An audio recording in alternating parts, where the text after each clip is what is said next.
I think we're live now. Whoop, whoop. Yeah. Meow. It's happening. How's it going, everybody? Ash, Andy from Rome Events. I'm super stoked to have y'all here. It's so exciting. We're stoked. Yeah. And just so we're clear, I'm Ash. I'm Andy. And we're the Zoltans. I'm Andy. I'm not Mandy. I'm Mandy. And we're the Zoltans. I'm Andy. And we're the Zoltans. The Zoltans! Not sisters. No, not sisters. So to get us started off, tell us a little bit about Rome. Tell us a little bit about yourselves while I get up the camera and everything set up so I can see comments and everything else. So we own a company called Rome Events, and we essentially say that like we put on bike parties for the lady shredders. So our kind of flagship event is Rome Fest, which at the time when we started was the world's first women's mountain bike festival. And I think it's still one of the largest events out there for ladies to come play bikes with us at. We also, in normal times, put on events called Rome Retreats, which are all-inclusive mountain bike vacations. And you guys are actually maybe some of the first people to hear about this. We are launching a demo tour called Rome Rallies. And they're going to be one-day demo events with Specialized and SRAM and a few of our other partners. And we're going to come to towns all over the country and just have like really fun one-day bike demo, group ride, tech talks, kind of all the magic that normally happens at Rome wrapped up into a one-day package. And then we do a few things with some other folks. We usually always help put on the Sturdy Dirty Enduro, which is a women's enduro race in Washington, Seattle area. And we also help out Rebecca Rush with her big gravel event up in Sun Valley called Rebecca's Private Idaho. We just do lots of bike parties. Lots of things. We try to go to as many bike parties as we can. Yeah. Feeds our souls. Yeah, and just in terms of our background, I have a degree in recreation, and I've been a tour guide and working kind of predominantly in the bike industry guiding since college. So like a long time now. I don't want to get into the years. And you've been wrenching. I'm a bike mechanic, and I've been working as a mechanic mostly on, less off since about 2007. I've been working in bike shops since I graduated high school. Yeah. So we were really lucky to be in the bike. Like we love the bike industry, and we feel pretty darn lucky to have fallen into that as a career. I love it. Cool stuff like this. I know. We get to talk about how to buy bikes. We talk about bikes. How to navigate that, because it's really hard as you're getting into it. It's a little overwhelming, even now. Yes, so much so. If you're on here live with us, I know we have several people on here, then just go ahead and say that you're on here live. If you are listening to the podcast, stoked that you're here listening to us. And if you are listening later on, I'd love to you see in comment replay to let us know that you stopped by. I love it. Cool. You do realize that we have 13,000 ladies in this mountain biking ladies group? I think it's amazing. It's so cool because I think when we joined, it was like maybe a couple hundred. And then all of a sudden it's just blowing up, and my heart is exploding along with it. I think it's awesome. It's so cool. There's so much love and support here. It makes me so stoked. Sorry, just had to like randomly say that I realized there was 13,500 people, and I was like, yeah, it's awesome. When I first started mountain biking for a year, I was the only girl mountain biker that I knew. For a whole year. I mean, I knew they were out there, but now we're like, and now it's easy to find. I'd say it's like most of the people we see on the trail are ladies these days. So it's just a really cool time to be a woman in the mountain bike community. Awesome. Well, let's pop into it. We're going to talk about how to buy bikes. We're going to kind of go through some different categories. Ash and Andy are going to help us navigate some of those areas. First off, we are going to talk about some general things about 2021 that we need to talk about first and foremost before we pop into kind of the meat and potatoes of the rest of it. Absolutely. Can you talk to us about buying bikes right now? Things are crazy right now. I mean, essentially in the blog post I put together, I kind of opened it with this like dark and gloomy picture of the whole bike industry, which is just that like demand is crazy and supply is not able to keep up with that demand. because of the kind of beginning of COVID and when the industry just had no idea what was going to be happening, planning and forecasting was really challenging, back in 2020. And if you guys don't know, when you plan and forecast in a lot of industries, but particularly in the mountain bike industry, they're planning like 2 years in advance. I mean, kind of at a minimum. So, there's going to be this 6 month to a year lag where just everything was crazy, and the planning and forecasting, they had a really challenging time with that. And basically the result of that is there's been this amazingly huge uptick in the number of riders. So it's created this demand that nobody could have planned for even in normal circumstances. But then it's been compounded by the fact that just things were chaotic, and there's just this big delay in availability of not just bikes, but parts. So just talking to kind of around the industry, a lot of folks have like bikes that are 90% complete and they're just missing one part. So they can't sell the bike yet because they're waiting on this one part to come through. So the kind of end result is that is just that demand is really high, availability is really low. So if you're having a challenging time as a new rider or somebody that's looking to purchase a bike, if it seems crazy and it seems like prices are really high and availability is really low, it's because it is. And that's hopefully something that's going to be alleviated, as we continue through 2021 and normalize a bit more in 2022. But yeah, generally speaking, hang in there. And yes, if it feels crazy, it's because it is. And then kind of on that, just quickly talking about parts and availability of parts and just not getting yourself into a bad situation. Yeah, make sure that if you're looking for a new bike or looking for a part on your bike, you make sure that you have one that you can acquire before you sell what you have. Yep. Is that what you're talking about? Kind of that. Yeah. And then just that parts are really hard to come by too. So if you buy a bike and it needs a new drivetrain or it needs a new fork or a shock or new something, be sure you can get a hold of that part that it's going to need to be safe and ride before you purchase the bike, because otherwise what might end up happening is you might get this bike that needs work done to it and the shop just simply like can't get a hold of the part, or they're just booked out so long. I mean, that's another thing, that the shops, service departments are just crazy full right now. They're booming.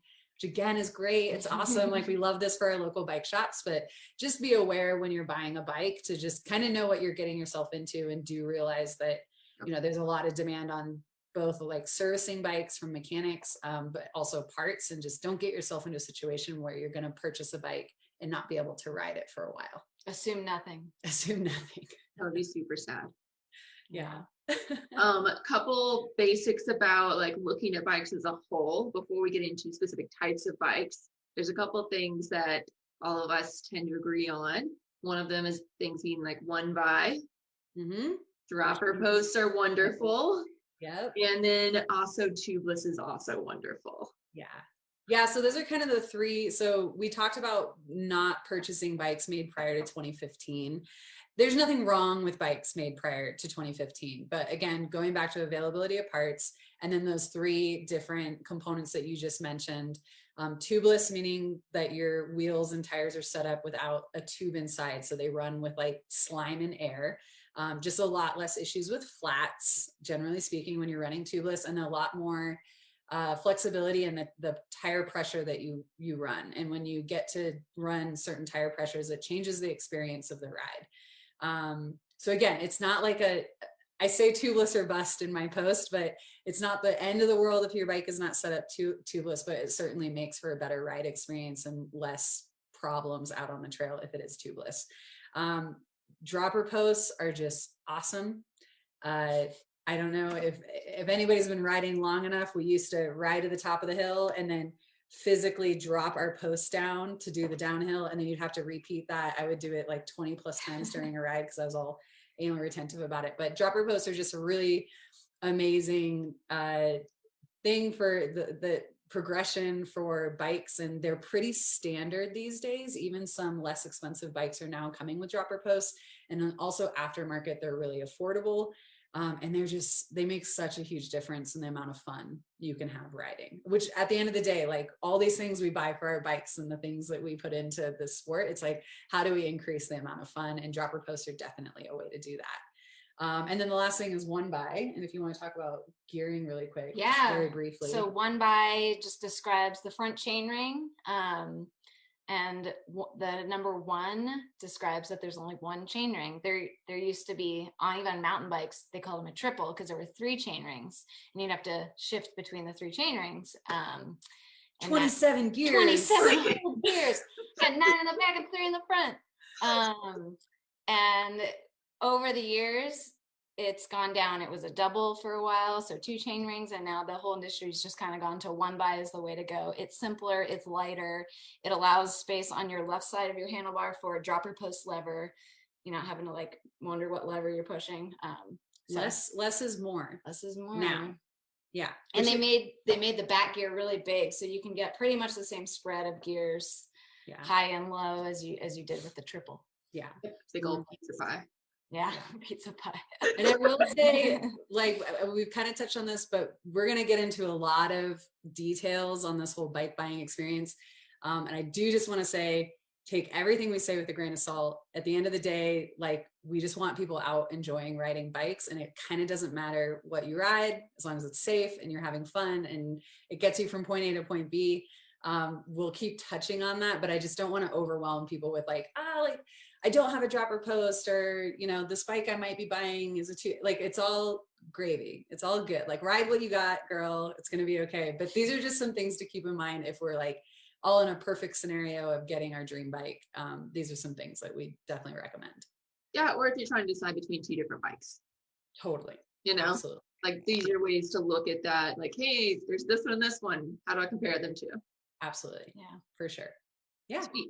Good. So let's get into some types of bikes, because I think this is super important for what bike you would want, aka like, what rider are you and what do you want to ride? There's just the same thing as, like, I relate everything back to kayaking because that's what I grew up doing, but I'm not going to take a flat water kayak on a whitewater river and go up a waterfall. Probably not the best idea. I think everybody can like picture that in their brain and be like, probably not a good idea. And so same thing goes for bikes. There's different types of bikes for different types of trail. I'm not going to take a road bike down a downhill trail. Yeah. And we kind of use cars as an analogy too, right? Like, you got the Ferraris that are really great for one thing, but, you know, and then you have the Jeeps who are great for like a totally different style of driving and road. Yeah. And yeah, bikes are the same. Yeah, I guess we could start with kind of your hybrid city bike, those bikes that are made to kind of bridge that gap between, you know, riding around on maybe paved paths or streets or roads, and then every once in a while you take a walk on the wild side and maybe you're on kind of more smooth like a smooth dirt path or a gravel path or a packed gravel path. Like, those bikes can handle that much for sure. Yeah. And there becomes a point that you definitely want to transition out of a hybrid and into something that's specific for being off-road. But I would say if we're starting at like the very far end of the mountain bike, and I'm using air quotes, spectrum, I would say like the hybrid is kind of on one end of that spectrum. And then pretty quickly, if you are primarily starting to ride strictly on dirt, maybe you're riding the road to get over to the trails, but like the point of having your bike is to ride on dirt, you're going to start heading into a more mountain bike specific category, like a cross country bike or a hardtail. Heck yeah. So before we hop into it, for anybody that's listening or watching, I'd love to know what type of bike you ride right now. What type of trail what bike would you say, what category would you say? And Ash, Randy, you guys want to give us some like main categories for people to choose from? Yeah, so hybrid, hardtail, cross-country hardtail, cross-country full suspension, trail. Let's see if we can all guess these together. You could say trail/enduro, or you could go trail and then enduro. Yeah. And then you get to like downhill free ride. And we can't forget those like rowdy hardtails that fit into kind of long travel hardtails. And then we could even get like crazier out of the bubble and do like fat bikes, e-bikes in their own category, fall into every one of those categories, but like an e version of that, which we can definitely touch base on how awesome e-bikes are. Or road bike, because maybe some of I those will ladies die have on road that bikes. hill. Yeah. Give me all the e-bikes. I make no secret about how I feel about e-bikes. And for the record, I ride regular bikes most of the time. So Once you get on one, yeah, so those are the categories. And Liz, I don't know if you know, but we can't see the comments. So if something comes up that you want to, They're coming maybe through. we Several can. people said great advice on the other couple things. We got some specialized stunt jumpers. Whoop whoop. Cool bike. good bike. I love that bike. Well, we got some Niners coming around, some non-enduros. I love it. I love it indeed. So let's talk about some of the differences between cross country as a whole, trail, enduro, and more into downhill. Yeah.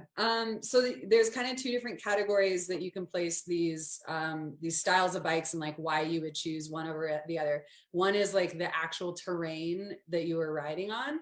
And then the other is probably like your intention of like how you intend to ride that terrain. So you can ride a cross country style bike on various terrain. And you can be choosing a cross country bike because it's an appropriate style for that terrain, but you can also be choosing a cross country bike because you like to go fast, you want something lightweight, that's a priority for you. So just starting with cross country styles of bikes, generally speaking, in all of these categories, we're going to talk in gross generalizations. We could be on here for 5 hours talking about all the various nuances between these categories, but generally speaking, cross country bikes tend to be carbon, or at the very least, their intention is to be lightweight. Though their geometry is more aggressive. So your body position is a bit more forward on the bike. And you're like bent over a little bit more. Yeah. I'm saying we're on a podcast too, so you have to. You're bent over a little bit more. Kind of like more road bikey, not quite as low as you would be on a road bike, but and the point of that is to distribute your body weight toward the front of the bike so that when you're climbing, you're just more aggressive climbing. The trade-off of this lightweight, super fast bike on flats and climbing is that it's got a really, I'm going to show a picture. I'm going to describe my picture because this is going to help all of our bikes. Look at this bike picture that I wrote. Okay. So if you're just listening, I have a stick drawing. I would never make it at Disney. And it is a very basic 5-year-old child's version of what a bike would look like. And the point of this is I want to talk about the geometry of basically the angles of the frame. So the frame's just broken out into 2 different parts. Your front triangle, which is here, and your rear triangle here. We call the front triangle the tube family. So there's the top tube, the head tube, which is at the head of the bike, the down tube, which goes down to the bike, and then the seat tube, which goes up to the seat of the bike. So we'll talk about these angles a little bit and how they relate to the bike. These are the stays. You don't really need to know about the stays because we're not going to talk too much about them. But the 2 angles that we're going to talk mostly about are this head tube angle, which is the tube that goes straight up and down at the front of the bike, and the seat tube angle, which is the tube that kind of connects into the seat post. In a cross country bike, you typically get pretty steep head tube angles. closer to straight up and down. And not straight up and down, but closer to. Yeah. So we're talking like 68 to 70 degrees. Yeah. The degrees changes are very minimal, but they make a big difference. They don't, on paper, they don't look very different, but when you're actually riding, it makes a huge, even a half a degree angle can make a pretty big difference to your riding. So XC, to wrap up what XC bikes are, they're really great for going fast and being aggressive climbing. They're typically lightweight. They've got steep head tube and seat tube angles, which put your physical body into that more aggressive riding position. If you ride in an area that doesn't have a lot of technical riding, like we're talking probably, no offense, but Midwest, like most of the riding in the Midwest, even like down in Bentonville, Arkansas, I could ride without doing all the jumps. I could probably ride like 95% of their trails on an XC bike and feel totally confident and comfortable. Also in terms of XC, in terms of suspension, we're talking 120 mil of travel or less, which is like a little bit over 4 inches of squish in the front or less, right? I don't know that any XC bikes. Oh, and they're almost always 29er, which is nice to know. which has These days, math, especially these days. has to do with These days. math. One side note to note is what trails that you're going on to, as Ashley mentioned, technical, rooty, rocky, probably not the best for cross country because it has little amounts of squish, and you are more forward on over top the front wheel with that like more straight up and down head tube angle for that. But it's also that it's help you with climbing. And so sometimes you get a bike or you seek a bike that helps you with your area of need. Totally. Your weakness. Yeah. Yeah. The area that I say that needs some love. Yeah, definitely. And I mean, it's not to say it can't handle, like you watch the World Cup XC races and like those trails, I couldn't even ride those trails on my big bike. So it's not that they can't handle bigger, gnarlier stuff. It's just, it's like, what is it going to perform well at? What's it going to help you with? Yeah. Cause some people, I often will buy a bike almost always based on like, how is this going to help me progress and what's the area of weakness that I have? And I do tend to lean more towards like smaller, lighter bikes because climbing and I are not friends yet. I'm working on it. And that's exactly right. I mean, because as we go back to what y'all talked about initially, is it's all about having fun. That's why we ride. That's why we're out on the trail. And so if we can benefit an area that we are a little bit weaker in, then we're probably going to have more fun. Yeah. Yeah. Although, so everybody's different. We have a friend who hates climbing, but loves the downhill so much that she wants to have a bike that she's going to have the most possible fun going down on. So she'll ride a 2.8-inch wide tire bike with 160 millimeters of travel up a hill, even though she hates the climb, just because she wants to have all the fun going down. So again, and that's okay too. Those two categories, right? Like personal riding preference on how you want to ride, what you want the bike to be like whether that's important to you or does it handle this terrain and like what I'm going to be riding better. So it's just like your personal preference of like, what's most important to you, going fast, having squish, being light and zippy, or being burly and I can just like point and shoot. So we'll kind of get into those as we go through these different categories quite a bit. And one more note on cross country bikes, the steeper head tube angle makes the bike feel more responsive and nimble. So if you live somewhere that has like really tight, narrow trails with lots of trees. East Coast. Yeah, East Coast, Northeast. Especially the Northeast. Yeah, that's a really great, might be a really great style of bike for that kind of area. Yeah.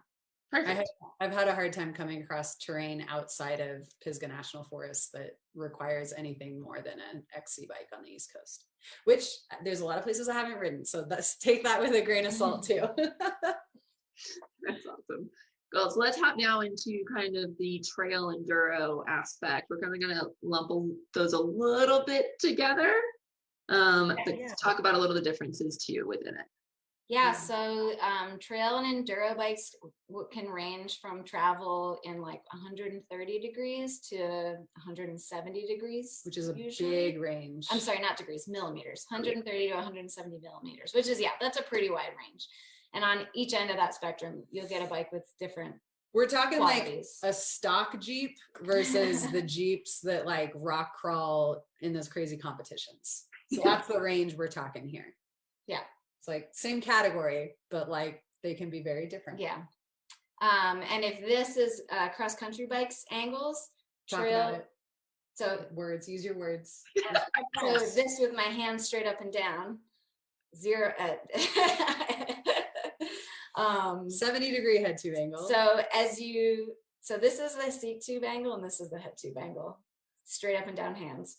I'm going to go about 30 degrees with my hands. And this is trail. Toward the back of the bike. Trail enduro. So this is the front wheel, this is the fork, and this is the She's not getting the podcast, but that's so okay. what she's trying to say podcasters. is that the wheel is now out in front of you much farther than what it used to be. So that makes the head tube angle a whole lot what we call more slack. Yes. Or it's now less steep, aka off of zero. And then same thing with the seat tube angle. It's also less steep. That is changing a little bit now with some of the seat tube angles that they're coming out with. But the main thing is that it makes the bike from front wheel to back wheel farther apart. Yeah. And your body positioning is less like a road bike where you're kind of hunched over the front of the bike and you're more sitting up like you're on a cruiser Yeah. Bike, which you're not quite that upright, but I mean, if you see somebody sitting on an aggressive XC bike versus an enduro bike, you can physically see they're sitting up quite a bit straighter when they're on the enduro bike than when you're on the XC bike. And what that body positioning does when you have that slacker bike, when you have more squish, when you're sitting more upright, is that when you're descending, if everyone's sitting in a chair and then you imagine yourself rolling down a steep hill, your body will lean forward, right? If you're already started in that forward position when you are at the top of the hill and then you descend down the hill steeper, your forward position just becomes more forward. And there does become a point where you're so far forward that now we're starting to have to make adjustments to our body position, like leaning back, or like what they used to say of like, get your butt over the tire, which is not great advice in most situations. But why that was a thing kind of back in the day was most bikes had those really steep angles. And so no dropper post. So you kind of had to like adjust your body to maintain your balance on the bike. And now the bikes are made more slack, so you can kind of stay in that more balanced position. And the geometry of the bike basically does the work for you of keeping you stable as you're descending. The increased wheelbase makes you feel more stable. The slacker head tube angle puts the wheel out in front of you more and just makes you feel more confident going down a steep grade. Yeah. So trail bikes are basically jack of all trades, masters of none. So they can climb pretty well. You'd be challenged to find any trail bike that climbs better than a cross-country specific bike, just because that's not what it's intended to use. It wasn't meant to be just a great climber, whereas XC bikes are made to be great climbing bikes. Also, same thing with descending. You can get super rowdy descending on a trail bike, and especially when you get more toward that enduro end of trail bike, you can get really, really rowdy. But you're not going to be able to smash through things with the speed and stability of like a DH specific bike. So I think for most trail users, most of us who are not riding specific disciplines, we will fall into that trail category, especially if weight and speed is not something that you care about much. If you were to come into a bike shop and I was working there, I'd say most of the time I'm going to have people gravitate towards that trail bike spectrum, and then kind of fine tune where in the trail bike spectrum they want to fall based on their riding preferences. Is climbing important to you? Great. Stay on that kind of 130, 140 range that you'll find, like the Santa Cruz 5010, the Specialized Stump Jumper. I'm not super familiar with all the brands, the Live Peak, those kind of categories of trail. And then, if it's like, no, like I don't care about how fast I climb, I just want to smash going downhill. Now we're getting into the Bronsons, the Enduros, the Hail, those kind of bikes. The Nomad. And those are the ones that they don't, as you said, they don't climb quite as well, but they can crush some downhill. Yeah. Because they are a little bit more slacker. They're even more to that extreme. They usually have a little bit more suspension, front and rear, to help you along with all of that. And something to keep in mind, whenever you get bigger anything, generally speaking, that means more weight. So if you have bigger suspension, wider tires, like harder tire casings that are burlier bike, all of these things, they start to incrementally add up. So generally speaking, a bike that falls more into like the enduro DHN category is going to be significantly heavier than a bike that trends more towards like the lightweight XC category. And weight is like mass equals energy. So it's the more the bike weighs, the more energy you're going to have to use to propel it forward. Which again, there's trade-offs there, right? Like big, beefy, burly bike descending, great. Not as fun climbing, but if you don't care about climbing, that's fine. So it really comes down to personal preference. And I will say too, we do run into a lot of folks who just really want to feel confident on their ride. And so they tend to feel more comfortable on those slacker bikes with more squish that might weigh a little bit more, but they don't care because those bikes are a little bit more forgiving.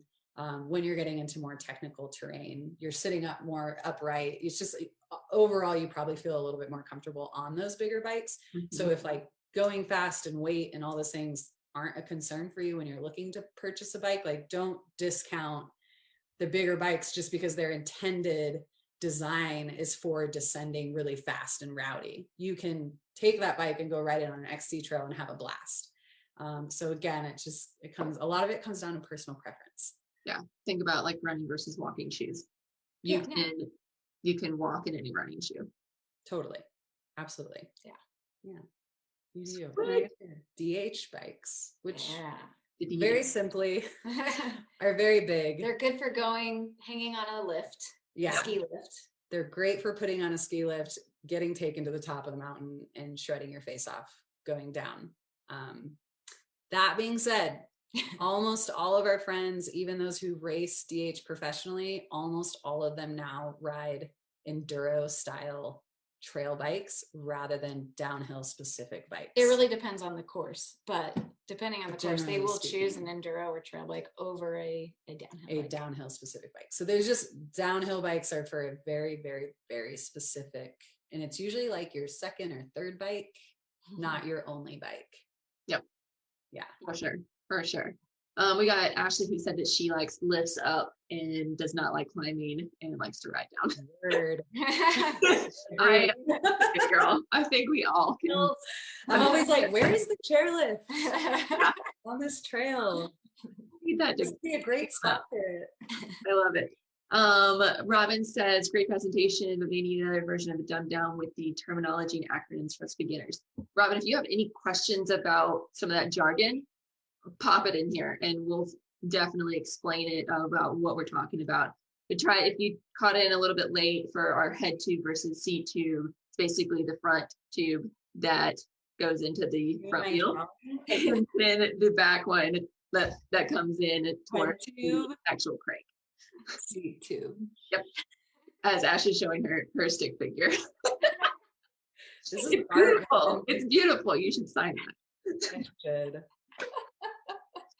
Perfect. Yeah. Okay, So hopefully that breaks us down a little bit about what type of bike that people would want to get for specific types of trails.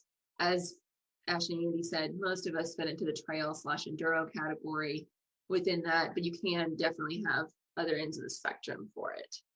Yeah. So now let's break into another thing that people tend to ask, and that's on wheel size. 29er versus 27 and a half.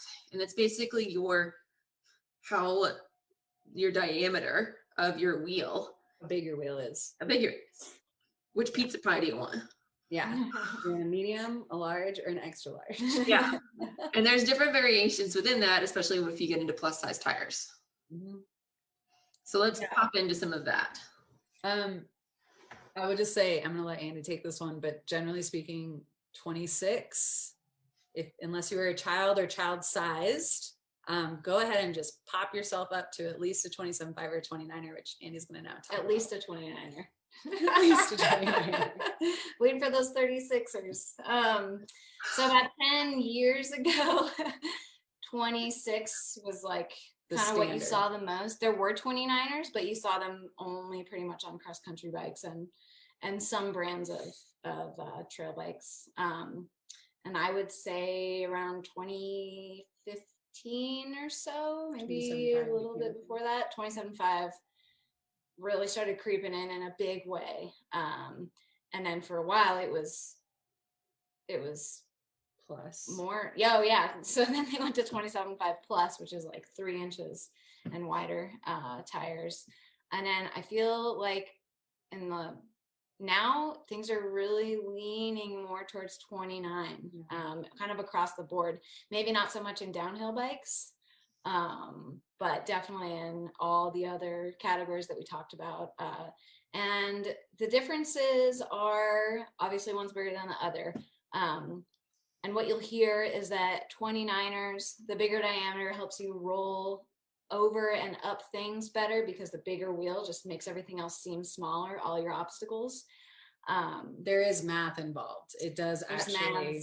It rolls. So really quick, 29er will roll over up to a 12-degree, something at a 12-degree angle. So if we like talk about a stick that's in the trail, if the stick's at a 12-degree angle, as long as you have enough speed, that 29er will roll right over it, no problem. If you are on a 27.5, that decreases to, I want to say like a 7 or 8 degree angle that a 27.5 is able to roll over.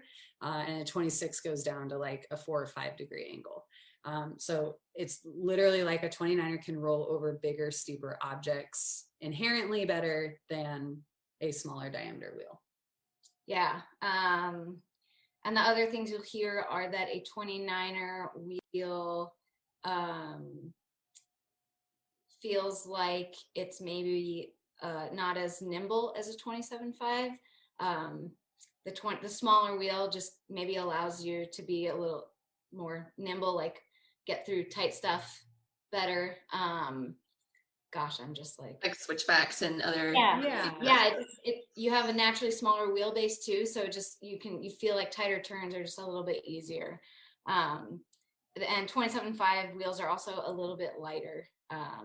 So a little bit. So it just, again, it kind of depends on what kind of a ride you're looking for. The reason that 29ers kind of took a little bit to be on those trail and enduro bikes is because none of the bike companies really had their geometry dialed enough for 29ers to feel good on a smaller bike. So like me, 5'2", it was not recommended that I get a bike with a 29er wheel because it felt cumbersome and awkward.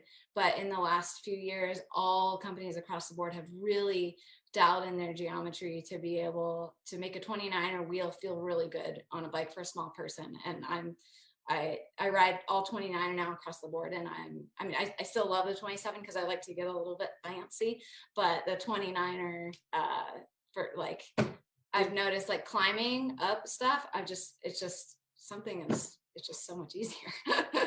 But I do notice the weight difference. Like I notice the bike feels bigger and I notice the weight, but that's okay because I like the benefits that I get from it.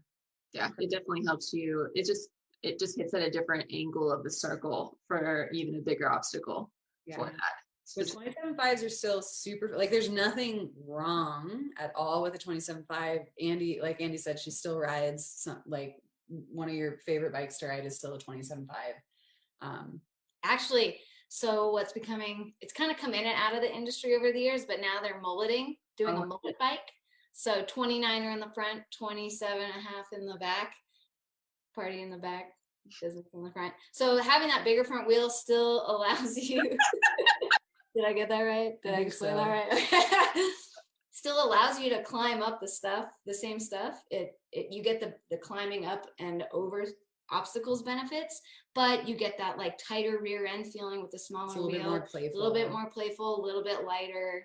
And that's actually a new bike. Specialized just released a new e-bike today. May or may not have bought parts to convert her bike to a mullet last week. May or may not have. We will see. And we do have female friends who are about Andy's size who are riding mullets and they really like them. But that's it. You don't need that. You don't need it. We're getting too technical. Too far. Sorry. Reel it in, Zoltan. How about those weeds we just got in? I know. We just get so excited nerding out. I love it. Basically, the gist is you can't go wrong with either one. I would recommend staying away from 26 because there's better options that are going to make your ride more fun if you go bigger. Yeah. And generally a 26-inch wheel bike will be an older bike and you again, don't want to go back that all of our issues, there's there's just no parts or anything available. So yeah. And also the geometry of that front tube, aka where your bars over top of your front wheel are going to be a whole lot less confidence inspiring, especially as you're riding. It's like buying a 10-year-old computer. You wouldn't do that. Like the technology is just advanced way too far. You might accept one for free, but maybe you wouldn't. You wouldn't want to really spend money on a 10-year-old computer. Yeah, because there's affordable, better options out there. Yep. Cindy said that she's riding a 26er right now. She's looking for a 27.5. Perfect. Oh, awesome. Cool. Hey, love it. I love it. As you're having fun, girl. Yeah. Same thing goes like if you have a 26er, you're still out there going. Yeah, you're still riding bikes. Hoorah. Totally. Now, should we always look for a women-specific bike? Ooh, that was a hot topic forever. You should look for a bike that fits you and feels good when you're riding it and is safe and that you have fun I would say side note for that is sometimes the shock tunes are different. Yes. And Yes. so that is something to really think about, that sometimes if you buy like something that does say specifically men's, that it might be tuned for a heavier person as a whole. And that I have had issues with that. Especially if you're a very light. So I'll give you some industry background. When they design shocks, generally speaking, and I can't say this is for all the companies, but I'll just talk on behalf of a conversation I had with an engineer at one shock company. They design around a rider that's between 160 and 185 pounds. Not all women, but a lot of women fall under that category. And so inherently that shock needs to be redesigned, tweaked, whatever, to ride at its best for a lighter weight rider. So when Liz is talking about shock tune, those companies have recognized that there are lighter weight riders, male or female, doesn't matter, kids, and that we want our shocks to perform just as well as they do at 180 pounds. So they've found ways to engineer and change, how the shock's performing to be tuned to a lighter rider so that it's working the way it should under less weight. And many bike brands will put different tuned shocks on their different sizes of bikes. So on an extra small and a small, they'll put a shock that's tuned for a lighter rider. And then on a medium, they'll tune it to be for a slightly heavier rider. And then obviously weights fluctuate in those sizes, but that is something that most bike brands do as well. Yeah. And this is like tuning is going from, this is diving deep a little bit, but like how the actual shock is put together, some of the valves in it. There is also a volume spacer that can be changed inside of that too. And these are things that if you are looking at a bike that may not ride, or you can't get the shock to ride as well, it might be something to bring into your local bike shop to have them look at it. Okay. I will say on women's specific bike brands, something that's really special about them is that they are there specifically to support the female mountain bike community. And there's no question that women specific bike brands have increased the amount of support and resources for, female riders at the community level, at the ambassador level, definitely at the professional level. When we talk about supporting, going out and buying a women's specific bike, like I think first and foremost, you need a bike that fits you and you feel good about.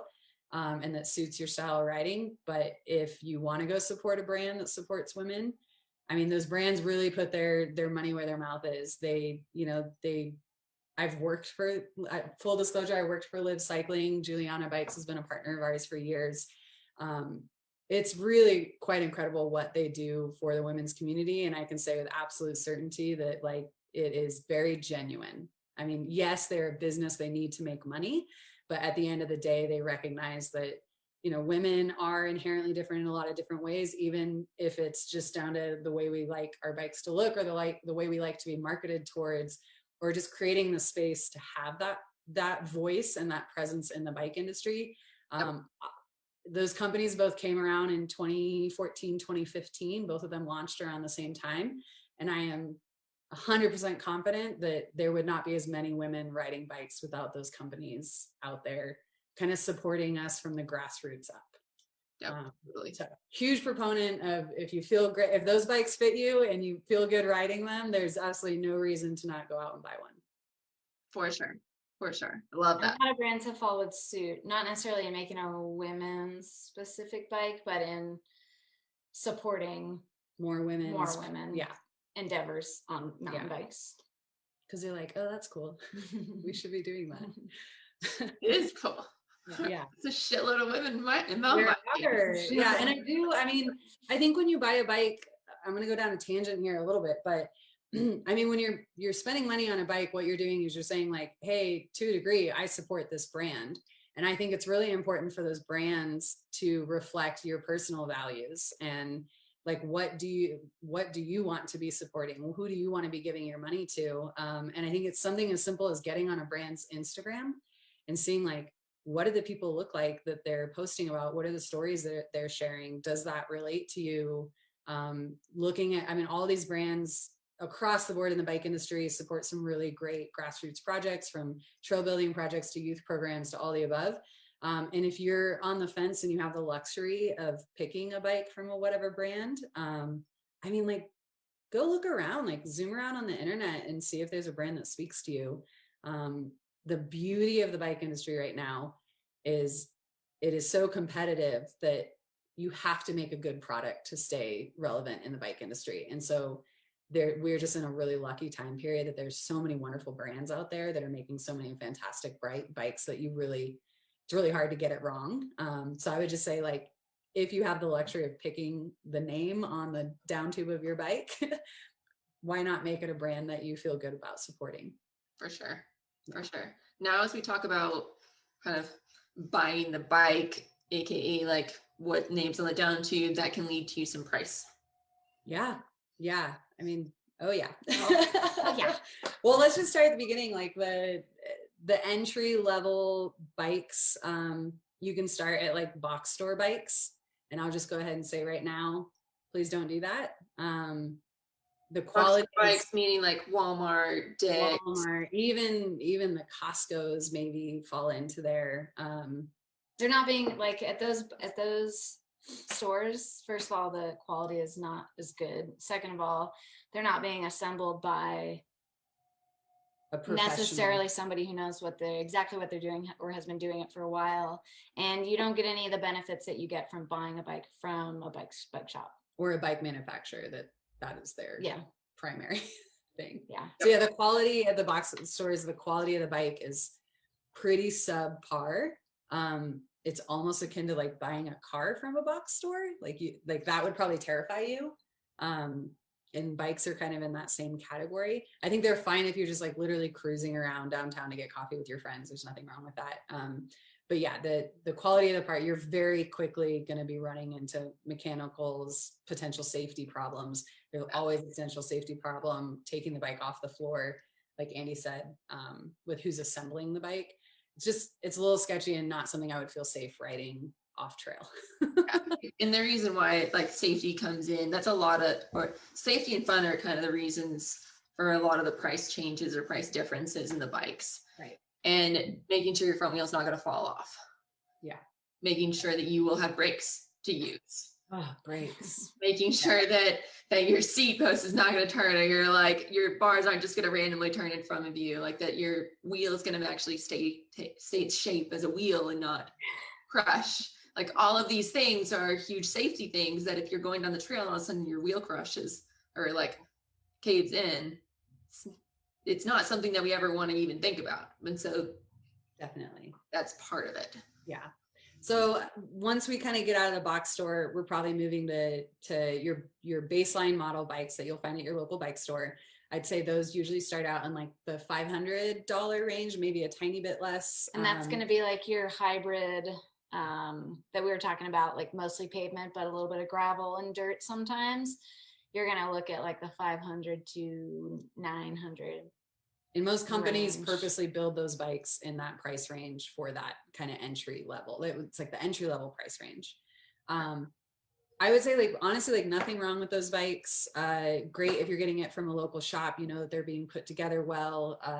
Often they'll come with like either a maintenance program with the local bike shop, or at the very least, the manufacturer has a manufacturer's warranty if you're buying it directly from a dealer. I think there's nothing wrong with those bikes, especially if you're a new rider and you just want to go try it out, putter around the trail. Perfectly fine. You can learn a ton on them.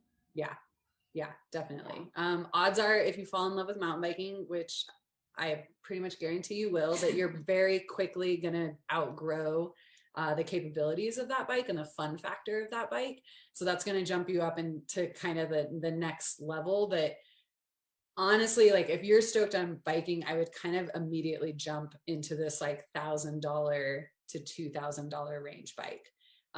Just because you're going to save yourself the headache of having to go buy a second bike, 8 months, 10 months after you've just bought a bike. Maybe just skip that first step if like the stoke is already there. Maybe head up into that next price range. And what basically happens with that next level price range is the quality of the components increases quite a bit, and the engineering behind the bike is quite a bit better. So the bike will start to perform a little bit better when you're taking it on terrain. It might be a little bit lighter. You used to sell bikes. Why am I talking? You're just so It can be good. like it'll shift better. The Yeah. geometry will be a little better, so more confidence inspiring. You'll just be more comfortable on the bike per se. This goes for both full suspension / hardtails, you know. Yeah. And so we're Everything kind will of, just go ahead. everything will just feel better, like you said. When parts get more expensive, they get made out of better materials. The pivots and the joints are made stronger with better seals, so that bearings don't get rusty as fast. They can just withstand more abuse, and like you said, they feel, the shifting feels crisp. The brakes stop really well when you squeeze them, and yeah, All good more things. fun. Yeah. And like, less of a headache. yeah, and Liz, you've pretty much just been saying like this fun factor thing. So basically we're going to start going up in price point. And at the end of the day, a more expensive bike, as you add money to the cost of the bike, you're basically just increasing the potential for fun. And not to say that you can't go have a rip roaring good time on an entry level bike, because you totally can. But just the performance qualities of the bike as you get into higher price points definitely get better. There is a definite feel in it, the difference between $1,000 bike versus a $10,000 bike. And or even just a $3,000 bike too. Yeah. So what I normally do, talking to new riders, if they can afford to jump into that 1,000, that and kind of a step above the very basic entry level, I do recommend doing that if you can afford it and that's something in your range, just because you really just skip that first step. Like if you feel confident that you're into mountain biking, like this is your new thing that you're going to spend your time doing, just skip that basic entry level bike if you can, and just go right into that next level bike. Same conversation for bumping up into the next range, which is that $2,000 to $3,000 range. If you had that basic entry level $500 bike and you're like, I am totally ready to do this and I've been saving, or I just got a bonus or whatever it is, the price point of the bike that we're just like, this is a sweet price point. If you are a casual rider, it's not your job, you're not trying to win races, that like $3,000 range, which I say this and it like kind of like that's still a lot of money, because it is, but you get a ton more performance out of that price range. And know that the bike companies, they know that that's the sweet spot, and they purposely make purchasing decisions, engineering decisions to like basically make that spot like the most bang for your buck. Yep. That $3,000 range. If I'm giving you guys like industry insider information, it's that they know that that's kind of the sweet spot, and so you can get some phenomenal bikes that perform really well at that price point. And that's not saying that you need to start there, as she said, but it is something that if you did want to save your money for, it would be worth your while to save some money to put up that. I remember when I bought my first like extra bike or my first like back to mountain biking bike after college. So I just finished PT school, broke as shit, because you can't work in PT school. It just doesn't happen. So living all alone for like 3 years. And I was like, I just need another mountain bike. I need to get back on the trails. I saved up for a year. And I bought a $1,500 mountain bike to hop into it. It's fantastic. Rode it for about a year and a half, 2 years. And then I popped up to that $3,000 range. And so like, you don't have to start high, but even to that $1,000, $1,500, it took me a year to save up for it. Yeah. It's okay if you can't afford one now. Yeah. I like literally would stash 20s in like a box by my bed. Now we know where you keep your I know, right? I would like get a $20 bill here in my wallet and I'd be like, I'm just gonna put it there. Yeah. And that's how I like saved up for that year, because I had a lot of other shit I had to pay for again. Yeah, definitely. Yeah. So I mean, and then if we're just really quickly touching into those higher range bikes, basically what's happening after that $3,000 price point is you're starting to get into like very high quality, super engineered. They pay entire teams of people to make this shifter that's super ultra lightweight and works really well, or they pay an entire team or multiple teams of people to develop this shock or this fork. You get I9 or DT Swiss or Revolve wheels on your new bike, and there's entire departments that they're paying to engineer and produce these like amazing pieces of machinery. So when you see those price points that have like the sticker shock of like, how on earth is this bike worth more than my car? The same amount of resources and time and energy are going into making that bike that went into your car. So if there's like a little bit of backstory and explanation to like what is happening behind the price point of this bike, it's as engineered and developed, and there's as many people behind it often as there are in cars, which is why they're about the same price. Nobody gets into the bike industry to make a bunch of money, so you can kind of look at those prices and just know that they have to be that. Yeah. And they're the people behind them. Like, it's, if you're going to go blow 10 grand on something and want to feel really good about what you're supporting, go buy a bike, because every single person we've ever met in the bike industry from the top down, they're all amazing people. They just all want to have more people recreating in the outdoors and having a good time and enjoying getting out and riding a bike and all the benefits that come with that. And so you can feel really good about putting your money into that. This is hysterical. So before we pop into where some places to look, we're going to cover that real quick. Mel asked, she said she's 5'3". We also have a couple. Mel asked a question, and then we had Lori, she's getting a 5010 here soon. Super exciting. She says it's arriving in April. Mel asked, she has a custom frame that's a little bit too big for her. Can it be tweaked to fit her a little bit better? Or should she look into more of a woman specific bike, better fit? She has a extra small fat tire Salsa that fits her like a glove, and she is wondering if she needs to find a better fitting bike because her confidence is impacted. Couple things that you can try are definitely stem size for that, and then length of handlebar width. I have a picture of these things. That's the stem. Yeah, so stem is basically from the bar that goes down to your wheels, and what connects that bar to your handlebars. Connecting the bike to your handlebars, the stem. And so that would affect how far out or away your hands would be from your butt. Yeah. Other little tweaks you can, so you can shorten the stem to a degree, shorten your handlebar width. There starts to be some trade-offs when you start in performance and handling. Yeah, and handling with both of those things. You could potentially shorten crank arms, but if standover is your problem, the long and short of it is that like a frame size cannot be changed. When we are talking to folks about buying bikes, that's something we like really try to hammer home. Like, you can't really make many changes to the standover. The reach you can a little bit, but the frame can't physically change. It's the frame. You can make those micro adjustments that are often made to get more comfortable on the bike. I wouldn't necessarily say those adjustments, the intention behind those adjustments should be for fit. The frame should be for fit. The adjustments should be for performance and comfort. So maybe it might be time to look for another bike that is maybe the smaller frame size. If you love the way that Salsa fits you, you can make measurements on it, like the reach measurement, the top tube length, or look at that bike's specifications on the Salsa website, and just see what all the specific lengths are, and then compare.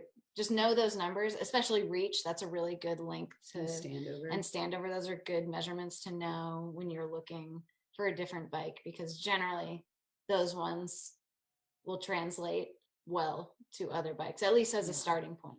Yeah. And there's some bikes that are very similar. I won't name names, but there's two women specific bikes that if you compare their geometry, they are exactly the same. That's all I say about that. People can go down that rabbit hole. But so it does hold true that often if you have a bike that you feel really confident and comfortable on, you can take those measurements and start searching around. And often other bikes will have a similar feel if that geometry matches. And that's often what we do. We run trips where we have people on our demo bikes. We have a fleet of our own demo bikes, and what we'll often do is ask them, like, what is the reach and stand over your bike that you love at home, and we'll use that to translate to what bike we put them on. Because something to know, not all smalls are the same across the board. Mediums are not the same across the board. We were talking before we hopped on this call that I have owned bikes that fit me perfectly, that are an extra small, a small, and a medium. And all those bikes were different models, different brands. The extra small and the medium were the same brand, two different types of bikes. So just because you're a medium or a small or whatever size you are in one brand does not necessarily, that doesn't translate even to different models within the brand, and definitely not to other brands. We can make some generalizations about certain brands and their size. So like Specialized, I think their frames tend to run on the smaller end of the spectrum, but they've also just redone all that. So that doesn't necessarily hold They true. just redid all their They just redid all their sizing, but up until 2020, generally speaking, their frames trended on the smaller end of the spectrum. Pivot designs their smaller bikes around a shorter, smaller, more petite rider. Same thing with Ibis. The lead engineer and designer Ibis is like, how tall is Roxy Lowe? She's a woman. She's like 5'1". 5'1" is what She might be 5'1". My memory. Yeah. So there's certain brands, if you are a smaller rider, that you can definitely look towards. And I know Trek does a really great job at getting really great high quality bikes into those smaller sizes. We're in a, like I said earlier, we're in a really great date and time in the industry for a lot of really great options. But yeah, frame sizes can't change. So if something doesn't fit, it might be time to That's the hard part, especially right now about buying a bike, is that usually we would always recommend go hop on it, see how it feels. But sometimes you can't hop on it. So trying to find another bike that is similar reach and other angles that you can go hop on, that is available around you. And ask your friends. I mean, you know pretty quickly when you pop onto a bike, you know pretty quickly whether or not it feels. I mean, any new bike is going to feel a little bit weird inherently because it's not what you're used to. But yeah, I'm a cuspy. A lot of us fall in those cuspy ranges for different models and brands. I rode an entire season on a medium stump jumper because I'm 5'4". So the range is a small is 5 whatever to 5'4", and the medium is 5'4" to whatever. So I'm like literally that size that I could hop on either one. And that's it. Yeah. And so I rode a whole season on a medium, and then the next season I got on a small. There was nothing wrong with the medium. It felt okay, but I just like the playfulness and the feel and the confidence. I had a little bit more confidence on the small. So the small is like a little small for me. But at the end of the day, it's what I feel more confident on and have more fun riding. So like, that's the size that I get. Yep. Totally true. We have a friend who's been XC racing since like the early 90s when your reach on your bike was super, it was normally super reach. So she's Ash's height and she rides a large, and that's what she's comfortable on. I don't know if I condone that, but and we put her on smaller bikes and she doesn't like it. Although I think she is coming into it. But still took a while. So that was good about sizing. Good to go hop on a bike, feel what it feels like. Even someone that's your same size, arm reach, arm length, can feel different, more confident on a different size bike than what you like. Yeah. Cool. Quickly, because we've been on here for 64 minutes. I told you we were going to run long. Jim and I talk a lot. Let's pop into where you could buy some bikes. Yeah. So obviously pawn shops. Just kidding. Our recommendation, just like first and foremost, is your local bike shop. Hands down. If that is something that if you can afford going into a local bike shop, buying brand new, there are so many benefits to buying from your local bike shop. Not just supporting your local community, but I think I spoke briefly on it before. Often there will be service programs that are worth a lot of money when you start getting into how much it costs to serve. What's like a general service, like come and take your bike, what would it cost if I just said, give me a full service generally? On like a bike you just bought or any like Just a bike that I brought in that I didn't buy from the shop. if you didn't need any replacement parts and you just needed a general adjustment on brakes and shifting and bolt check, $75 to $125. So that's one time going in, dropping $100 to get your bike looked at. Often if you buy a bike from the shop, they will have service programs that you get to bring your bike in for those small adjustments and tune-ups for free for whatever duration that they have. So very quickly, by buying at a bike shop, you are saving money. You're basically investing in future service payments. Or like free flat fix for a year, and this is obviously obviously a lot of pros. Varies. Yeah.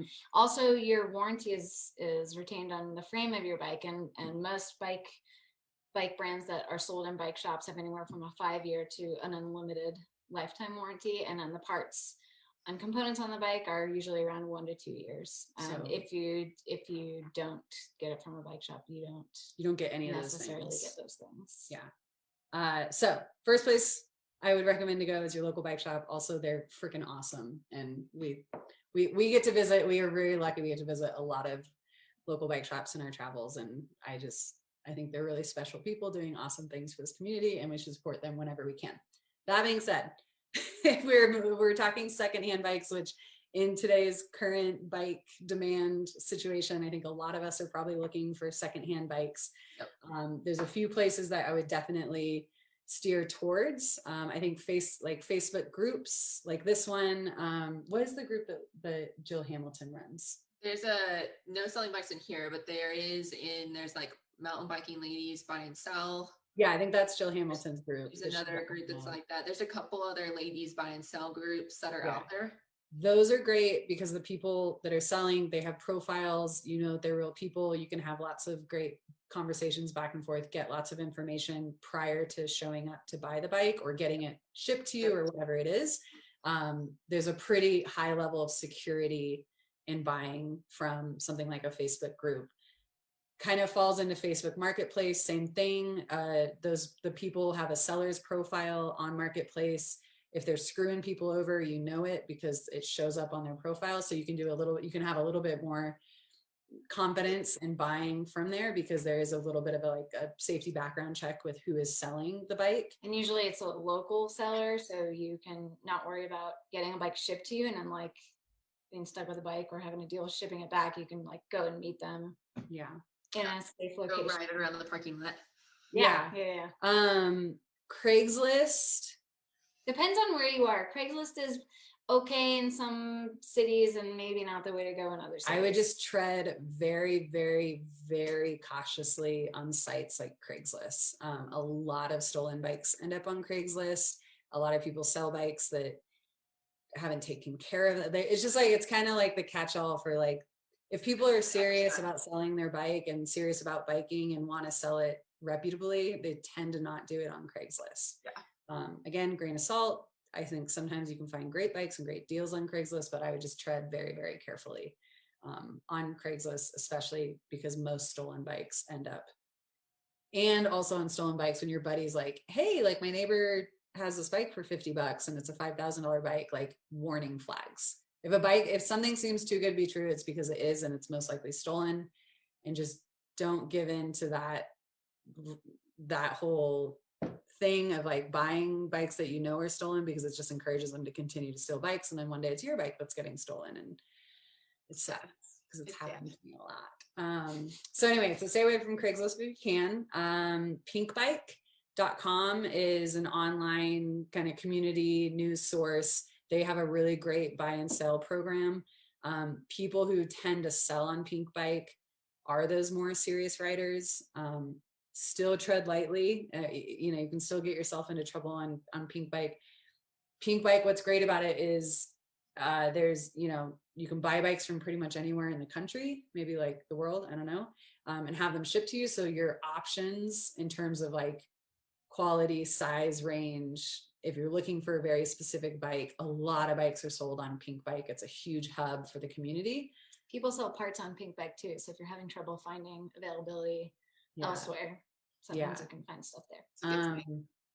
So we sell bikes on Pink Bike. We've bought bikes on Pink Bike. I've had great experiences with Pink Bike.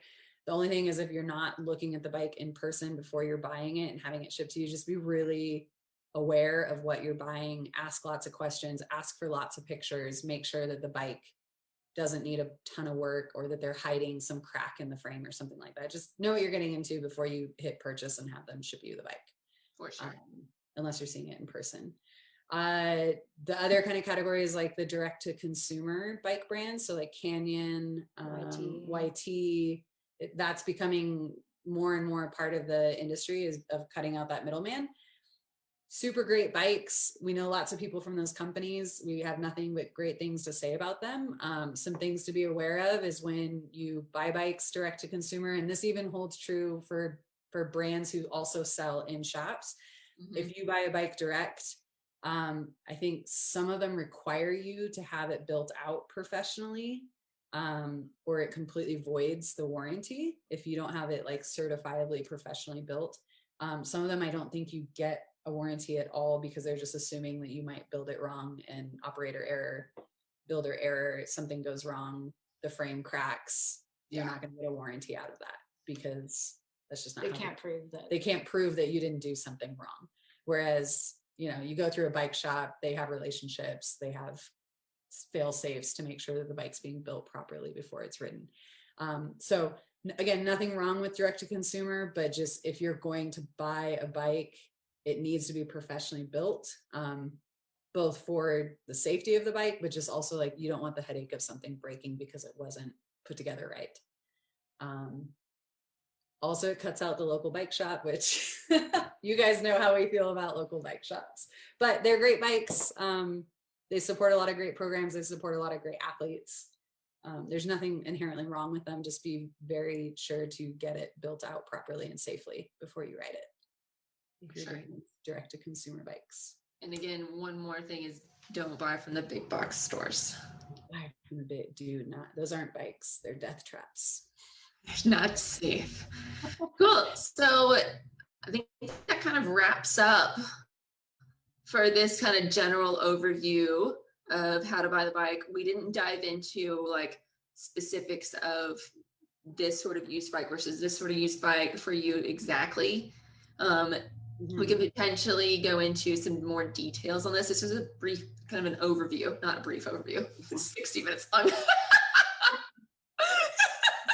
We knew it was going to take a little bit of time, but hopefully it was useful for y'all. Hopefully you enjoyed it and that you will check it out and use this as a resource. If somebody asks for how to find a bike, what to look for, this is a great information area for them to have. Definitely. So thanks, Ash and Andy, for thanks for having us, Liz. Don't forget about some of their Rome events. You want to talk about it again a little bit more? Yeah, you can follow us at thisisrome.com. That's our website, or at thisisrome. We are actually making updates to the website. Most of our information comes through Instagram before we get around to newsletters and whatnot. So definitely check us out there. But we have the Rome rallies that we're going to be announcing any day now. Our Rome rally demo tour around the United States with Specialized and SRAM and I-9 and Sierra Nevada and all those guys. It's going to be a bike party, one-day bike parties. And then Rome Fest. We have a new location and a new date that we're going to be announcing very soon.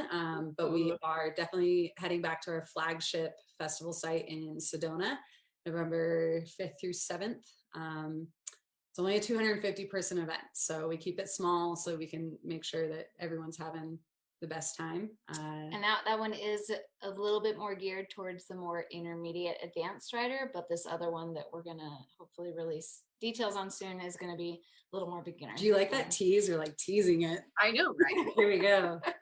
New location, new dates, new riders. As they do announce it, I'll change some of the episode notes and put some information there in the podcast, definitely, and also probably on the other.